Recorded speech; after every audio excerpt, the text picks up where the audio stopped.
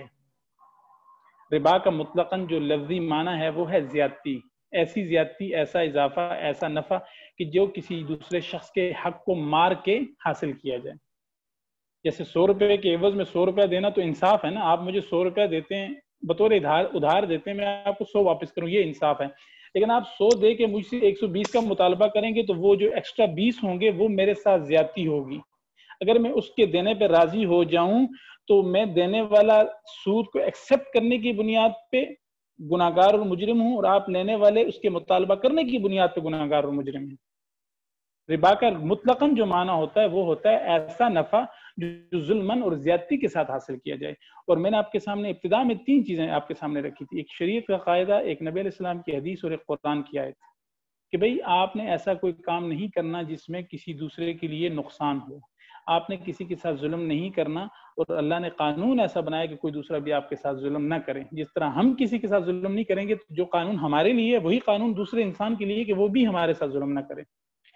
تو یہ جو معاملہ فورساج کا ہے جس پہ ہم لوگ پلیٹ فارم پہ کام کرتے ہیں, اس میں سب سے پہلی جو چیز تھی وہ تو اس سے نفی ہوگی, مائنس ہوگی کہ بھئی اس میں ربا والا معاملہ نہیں ہے.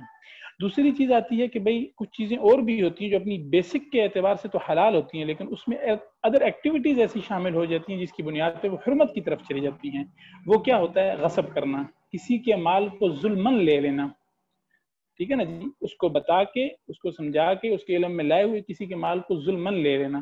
تو یہ اگرچہ مال لینا, کاروبار میں لینا دینا اپنی ذات کے اعتبار سے تو حلال ہے, لیکن اگر آپ کسی کے مال کو ظلمن لے لیں گے, قبضہ کر لیں گے, غصب کر لیں گے تو وہ حلال مال بھی حرام ہو جائے گا. حرام ہونے کی وجہ کیا ہے؟ اس میں آپ کا ظلم ہے. تیسری چیز آتی ہے دھوکہ. دھوکے کے بارے میں جیسے حدیث شریف میں آتا ہے کہ جس نے دھوکہ کیا وہ ہم میں سے نہیں.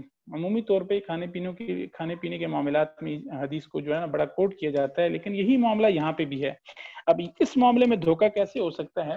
اس معاملے میں دھوکہ ایک صورت میں ہو سکتا ہے کہ مثال کے طور پہ آپ کسی شخص کو جب اس پلیٹ فارم کے بارے میں آگاہ کر رہے ہوں تو آپ خدا را کوئی ایسی بات مت کریں, اس کو کوئی ایسا سبز باغ مت دکھائیں کہ بھئی تم جو ہی آؤ گے یہاں پہ آتے ساتھ ہی تم بلینر بن جاؤ گے, تم یہ ہو جاؤ گے, تم وہ ہو جاؤ گے. نہیں, جب آپ میں سے کوئی بھی بھائی یا بہن کسی کو پریزنٹیشن دے رہا ہو, کسی کو سمجھا رہا ہو اس سسٹم کے بارے میں, جو یہ سسٹم بنانے والے نے جس انداز سے بنایا ہے, جو اصول و قواعد اور ضوابط جس نے رکھے ہیں, جیسے رکھے ہیں ویسے بتائیں کہ بھئی یہاں پہ آؤ گے جس طرح باہر دنیا میں محنت کر کے پیسہ کماتے ہو, اپنی ضروریات زندگی کو پورا کرتے ہو, یہاں پہ بھی آپ نے محنت ہی کرنی ہے. ہاں, محنت کی نوعیت بدل جاتی ہے. اگر خدا نخواستہ آپ کسی کو سبز باغ دکھاتے ہیں اور وہ شخص یہاں پہ آ جاتا ہے, کچھ انویسٹمنٹ بھی کر یہ لیتا ہے. مفتی صاحب میں ایک کوشچن پوچھ سکتا ہوں آپ؟ جی, اگر تھوڑا ٹائم دے دیں میں اپنی گفتگو کو پورا کر لوں پھر انشاءاللہ کوشچن آنسر کا سارا سیشن کر لیں گے. تو میں یہ عرض کر رہا تھا کہ 3 چیزیں ہیں جو بنیادی طور پہ حرام ہوتی ہیں، جن کے جواز کے لیے ہمارے پاس کوئی دلیل نہیں ہوتی. پہلی ربا ہوتی ہے، جو میں نے آپ کو بتایا کہ اس سسٹم میں ربا کی تو کوئی صورت بنتی نہیں ہے. دوسرا غصب کا معاملہ ہے کہ وہ آپ خدا نخواستہ کوئی شخص ظلمن کسی کا پیسہ، کسی کا ایتھیریم اپنے پاس رکھ لے، دبا لے اور اس کو دینا یا اس کے ساتھ دھوکہ کرے. تیسری یہ چیز ہے کہ دھوکہ کرنا، یعنی کہ آپ کسی شخص کو ایسا سبز بات دکھائیں کہ بھئی یہاں پہ آؤ، آپ جو ہے نا دن دہاڑے یا رات کے آخری پیر جو ہے نا آپ ملینر بن جاؤ گے اور یہ ہو جائے گا اور وہ ہو جائے گا، اور آپ وہ معاملہ، یعنی کہ ایسا ہے نہیں ہے. حقیقت میں ظاہری بات ہے محنت کرنی ہے، جس بھی انداز سے کرنی ہے محنت کرنی ہے. تو پیسے انویسٹ کرنے پھر بھی محنت کرنی ہے، اگر پیسے نہیں انویسٹ کرنے پھر بھی محنت کرنی ہے. تو اگر آپ کسی کو سبز بات دکھاتے ہیں تو یہ دھوکے کے زمرے میں آتا ہے. آپ اس کو بتائیں کہ بھئی یہ سسٹم ہے، فائدہ مند ہے، جوائن کریں، محنت کریں، جس طرح کسی آفس میں جا کے محنت کرتے ہیں یا کسی دوسرے فورم پہ جا کے محنت کرتے ہیں، یہاں پہ بھی آپ محنت کر کے اپنے پیسے کما سکتے ہیں.